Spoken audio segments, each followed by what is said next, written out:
everybody, welcome to my homestead and welcome to my channel. My name is Jared. This is Church and World News, and I have a bunch of news stories I want to share with you. I've updated the numbers for earthquakes and hurricanes, volcanoes. I'm going to show you all that. There's also some different weather events going on, and then we're going to take a look at the United Methodist Church because there's news on that, and that's a story I've been following since I don't know how long, but toward the beginning of my channel, where it's like splitting up even more. The Pope made some news today. I'm recording this on Monday, by the way. Okay, so first, let's take a look at earthquakes. I've updated the earthquakes for the year, and we've had one new earthquake in the 7.0 range, two in the 6.0. It doesn't look like the Wikipedia article has updated the 5.0. I think that they do that just every so often. But then we have this with the 4.0. So these are the additional earthquakes since the last time that I updated it. And what I wanted to do, and really what I should have done the first time, is I wanted to put like a trend line, okay, to kind of, it shows you kind of like on average, like what way things are going. And this first chart that I have is total death toll by year. And we've had some really deadly earthquakes since 2004. This year, relatively speaking, has been pretty deadly compared to like all the years going back to 2010. In fact, what I have it at, so this the data that I have only goes back to 1985. But since 1985, this year has been the fifth deadliest year. The first deadliest year was 2004. That's when things like really picked up with earthquake deaths. The second was 2010 with that Haiti earthquake that killed over 200,000 people. But yeah, this year compared to all the way back, going back to 2010, it's been the deadliest year since that time. So yeah, so I have this chart. You can see death toll by year. I put the trend line right here. So at least since 1985, things have been going up. That's been the trend, is more deaths, generally speaking. And then I have a couple other charts. We have total earthquakes that are 6.0 or above by year. That's actually slightly, it's basically staying the same. For all intents and purposes, it's staying the same. There's this big gap right here because the Wikipedia article has just a gap in the data, so it's not complete. But even if that was filled in, I don't think it would change this very much. But when we look at the 5.0 and above range, there's definitely a trend that's going upward in terms of more earthquakes that are 5.0 or above. And that's all that I have for that. So that's new, putting in those trend lines. And what's interesting, I was just like doing this anyway. And then as I was updating the earthquake stuff, there's something that just happened just now. This is on Reuters. Death toll rises to 86 after earthquake in China's Qinghai, Xinhua, whatever that is. I don't know if that's a region or what it is, but they just got hit by an earthquake. And it's a pretty substantial amount of people that died. So this article is saying 86 in, okay, they have this updated now. So we're looking at Wikipedia. This is the earthquakes for 2023. And this chart is by death toll. And so this earthquake that just happened just before I started making this video is now the fifth deadliest earthquake this year. I don't know if that death toll is going to climb. It probably will because it seems like it's a really new story. But so that just happened. It's been a deadly year. It started off with this really big earthquake that killed almost 60,000 people in Turkey. After that, almost 3,000 people in Morocco. This one was the day before President Nelson's birthday. And then on the day that the war started in Israel, October 7th, you had the third deadliest earthquake, and it was in Afghanistan. So anyway, it's been a relatively deadly year for earthquakes. Okay, now let's talk about volcanoes, and I have two spreadsheets for that. I have one where it's weekly and one that's yearly. The reason why is because that's the data that you have available on the Smithsonian website, Smithsonian Institution, National Museum of Natural History Global Volcanism Program. And so those are the two easily accessible reports. They have this weekly volcanic activity report, or WVAR, and then they also have this where it's by year. Okay, so I took my data from this and put it on these spreadsheets.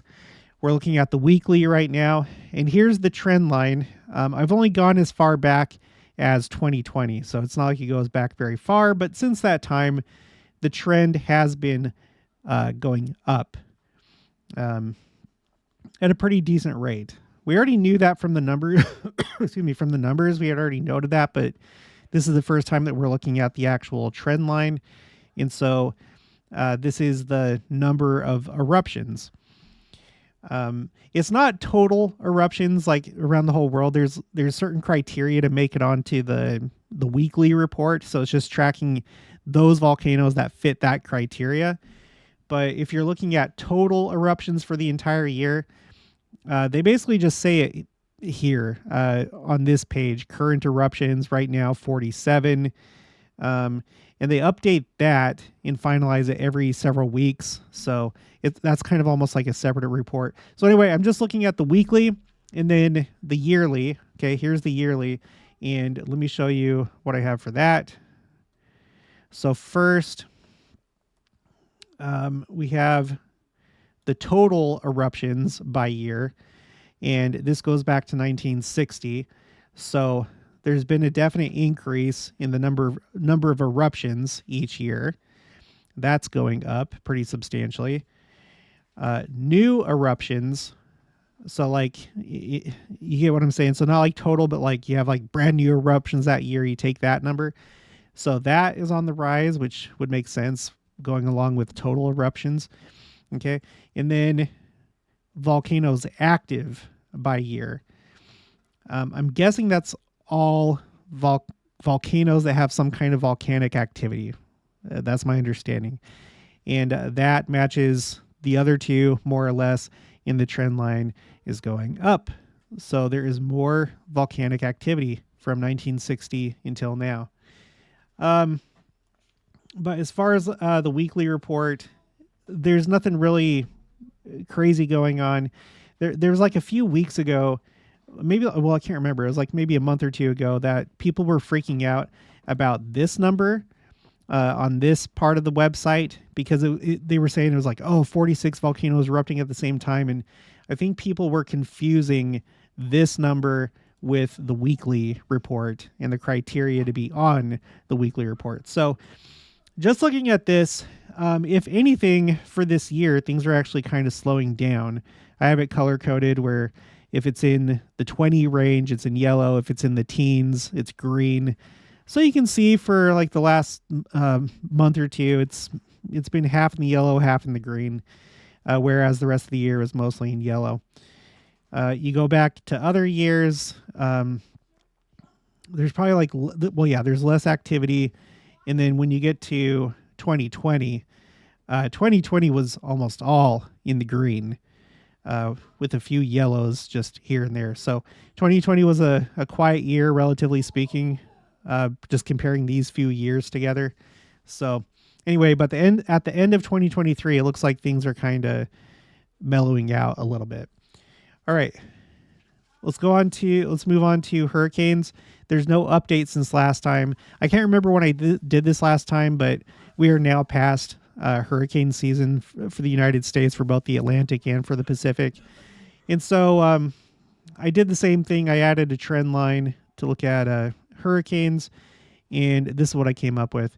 So let's see. Okay, so we have total hurricanes by year, all categories, and you can see that the trend line is going up. Okay, let's go down. Okay, major hurricanes. Now, this range goes back further. This goes back to 1913. But major hurricanes, defined as anything that's a category 3 or above, that has definitely gone up. And I think this is actually accurate. I don't think it has to do with you know, meteorologists' ability to detect or measure hurricanes. That's just the sense that I get. So I don't think that it's like a recording error or anything like that, or being able to detect them. But anyway, so that's the trend line. Major hurricanes are increasing, and then total storms, which would include tropical storms and tropical depressions, that probably has been, well, I don't know. Those two lines are about the same. So both these two, major hurricanes and then total storms, they're both climbing pretty rapidly, and it'll be interesting to see what happens over the coming years if the second coming hasn't happened yet. Okay, let's move on. Came across this article, Euronews: severe blizzard blankets Moscow in worst snow in decades. So I took note of that. Blizzards swept through Russia on Friday, leaving the capital city and major roads buried in snow. Meteorologists have said it is the most intense snowstorm to hit Moscow in 6 decades. Truck drivers face challenging conditions with more than 20 centimeters of snow and strong winds disrupting traffic. So I'm going to take note of that. You know, they haven't seen one this bad in 60 years. Okay. Also, earlier this year, Moscow flooded with this crazy flooding that we've been seeing all around the world, with people, cars, and stuff being swept away. So Moscow's been hit kind of hard this year, it seems. I went ahead and put this on my Google Earth, and here it is. I put a snowflake for that. Right now, all I have selected is just what's been going on in December. I know there's a lot of work I need to do. I need to go through some of these other X accounts and go back and see what kind of disasters have been taking place. Overall, I think it is kind of slowing down for the year for a lot of things. We just talked about hurricanes. We're now past hurricane season. There's probably not going to be really wildfires. I know that they have a thing called like zombie wildfires, but anyway, there's not going to be really, the wildfire season for the Northern Hemisphere is basically over. Well, in the South though, I know Australia's having fires. Anyway, the point is, okay, so this is what I got.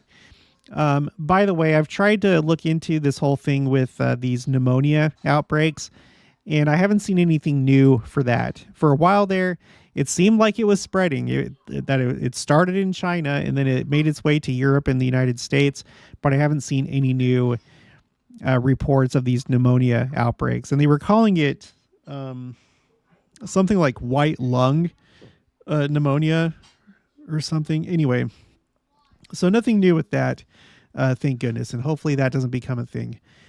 Next, on phys.org, Earth had its warmest November on record, which I thought was interesting because I remember earlier this year that they were saying that July was the hottest month on record, at least since 1880. That's probably how far back records go.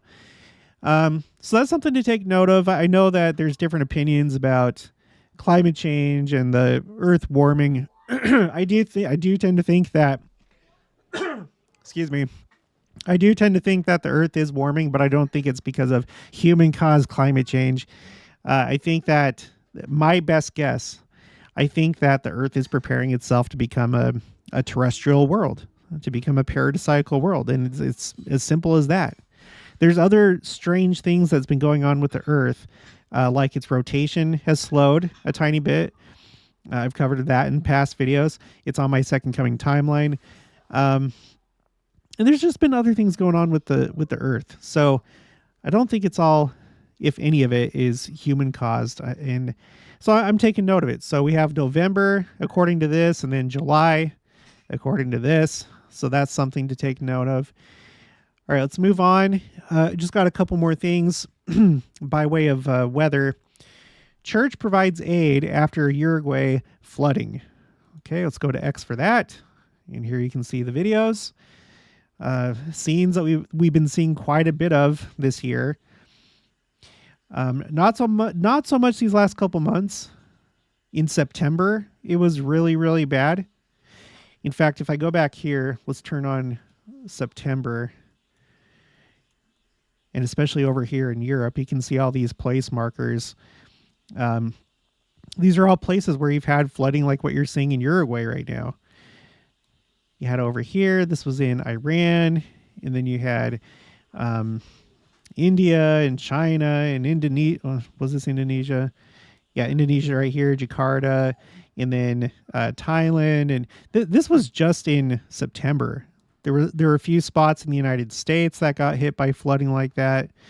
Anyway, the one that we're looking at right now, let me turn off September, is Uruguay, and this is roughly the area being affected right here. Let me turn on borders and labels. So okay, so scenes like this. This is another very common one. The buses and subways still operating when you have conditions like this. We've seen videos of people inside the bus as water is getting into it. So I don't know what that's all about. But anyway, you got that. Let's see. Heavy floods on street due to intense rainfalls in Montevideo in Uruguay. People still just living their life, going to work, doing whatever. He has his flashers on, so that's okay. That excuses, his maneuvering like that. And then over here, looks like you have another car soup where you have cars floating, or at least it looks like maybe at one point they were floating, because you can see that unless they have different conventions for parking cars in Uruguay, I think that some of these cars floated around in a car soup. So that's another common scene that we've been seeing this year. So church, this is the church news. Church provides aid after Uruguay flooding. Let's read a little bit about this. Several cities in Uruguay have been dealing with intense rains and flooding in November and December. Videos and news reports show streets filled with rushing water in cities such as Artigas, Paysandú, Salto, and Montevideo. In some areas in Montevideo, upwards of 100 millimeters, almost 4 inches of rain fell in just 2 hours. The mayor told La Nación News, "The problem is that it rains in an hour what it rains in a month." Yeah, and it's not just you. That's been happening in many other places across the world, on all continents. In Paysandú, on the northern coast of the South American country, the Uruguay River flooded, causing hundreds of families to have to leave their homes, reported the church's Uruguay newsroom. So prayers for them. That's, again, it may not be happening where you live, but it's happening to other people all across the world. These are the judgments of God. I'm not making a commentary on these particular people, but these are the judgments of God coming on the world. Disasters are getting worse. They're becoming more frequent. This is it. Okay. The church quickly provided humanitarian aid, and church members in the area, young adults and missionaries worked to serve those in need. They collected and prepared 1,000 kits for the Departmental Emergency Coordination Center, Qinghai, for those dispatched by the flood. This included 400 food kits with enough food for a family for a month, 300 cleaning kits, and 300 personal hygiene kits. This is a great reason for all of us to have 72-hour kits and food storage without breaking the bank, but building up a decent food storage and having emergency supplies. Okay, next, we're going to go to, where was this again? I was looking at this the other day. I'm only doing the video now. Tanzania. So here you see a big mudslide, mud flow, sweeping away an SUV along with debris from who knows what. ABC News, at least 63 dead following flooding in landslides in Tanzania. So that's almost as bad as this earthquake that just happened in Japan. The floods are described as the worst experienced in years. London. At least 63 people have died and 116 have been injured after torrential rains triggered deadly flash floods and landslides in northern Tanzania. Tanzania's prime minister has announced, quote, "We have received the blessing of heavy rain in the Katesh area.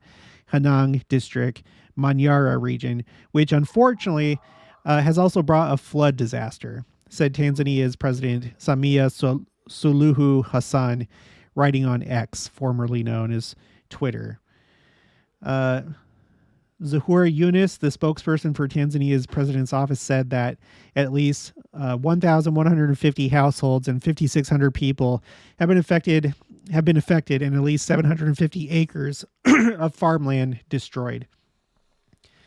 Footage broadcast on local media showed vehicles and debris being swept down roads by currents of water, civilians wading through water, and cars stuck in thick mud. Yep. So there you go. Got another one added. And this is actually in the same region that we've been watching over the last couple months, Kenya and Somalia. Let me turn on November and October. Was there some in October? No, just in November.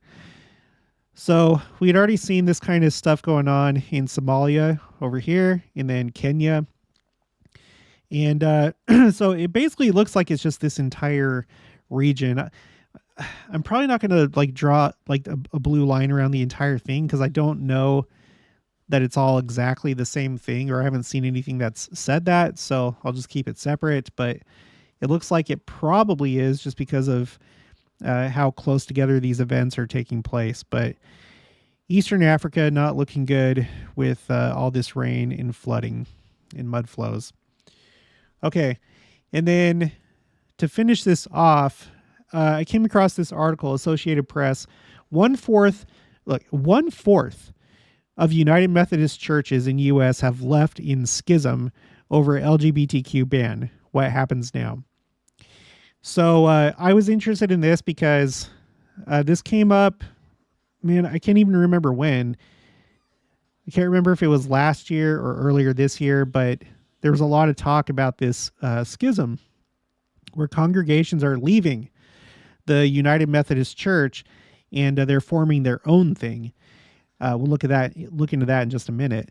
But I feel like it's a sign of the times, because it's a major change with a major religion. It's a large church. It's a large denomination. I feel like it's a sign of the times. You have these worldly influences that are infiltrating, and in this case, breaking up this church in a very substantial way. So let's read a little bit about this. A quarter of U.S. congregations in the United Methodist Church have received permission to leave the denomination during a 5-year window closing this month. By the way, this is from 3 days ago. That authorized departures for congregations over disputes involving the church's LGBTQ-related policies. This year alone, 5,641 congregations received permission from their regional conferences to leave the denomination as of Thursday. According to an unofficial tally by United Methodist News, in total, 7,658 have received permission since 2019. So you can see this year alone, the numbers jumped way up. In fact, let's get a percentage on that. Let's see.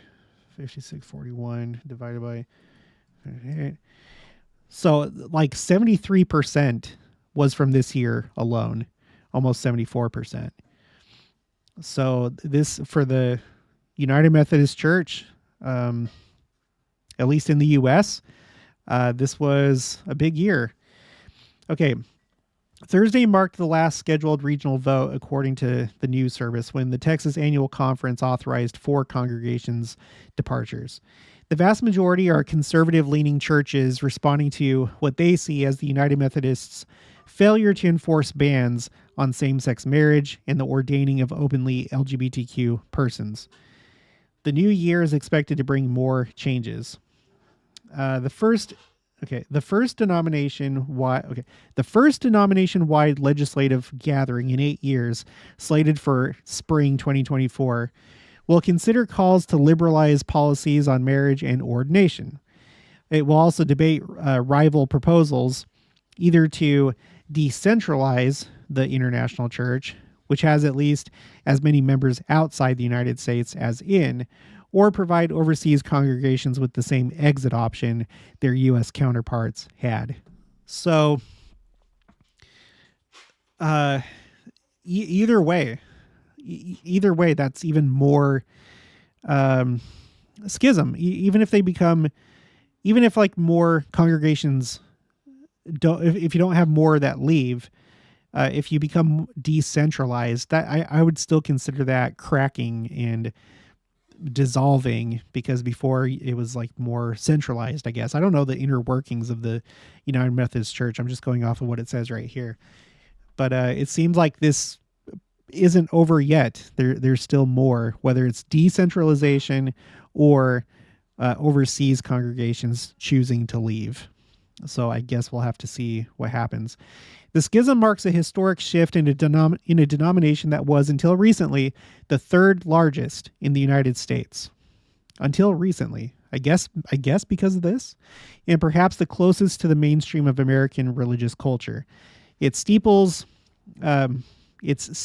prominent in rural crossroads and urban squares, scenes of countless potluck suppers, earnest social outreach, and warm yet decorous worship. Many departing congregations have joined the more conservative Global Methodist Church.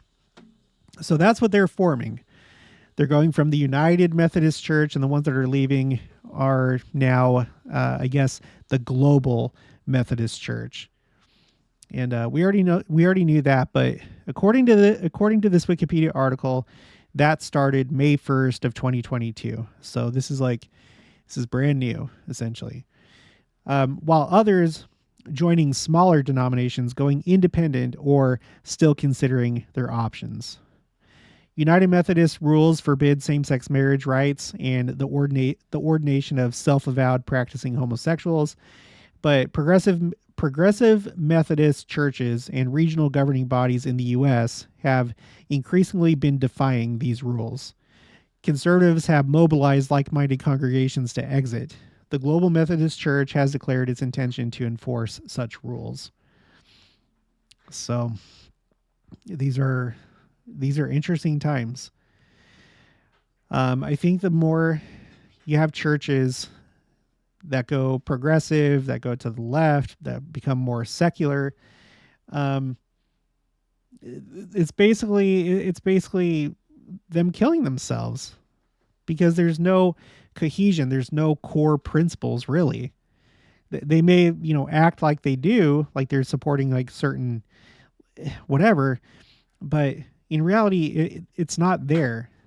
You have the genuine people that leave, and what you have left over. There's probably some genuine people, but you just don't have that core doctrine anymore. Just anything can change. It's all wishy-washy to the point where it all gets washed away and there's nothing left. And I think that's what's going to happen probably with them and probably with other churches. It seems like that's basically happened to the Community of Christ.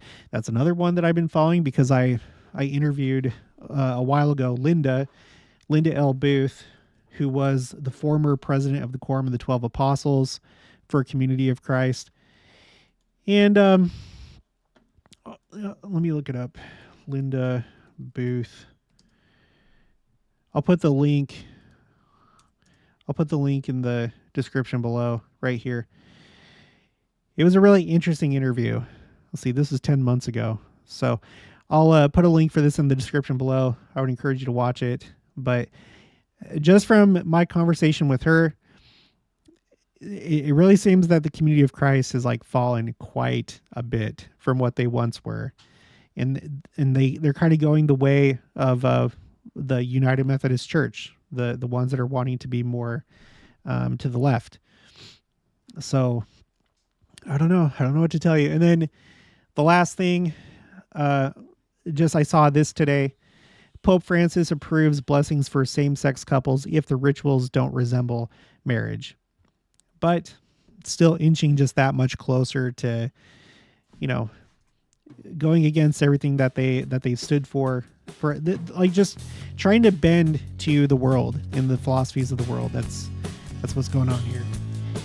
Okay. But that's gonna be it for this one. So if you haven't already, please make sure to subscribe, like this video if you liked it, leave your thoughts and opinions down in the comments below. Also make sure to share, and I'll talk to you guys later.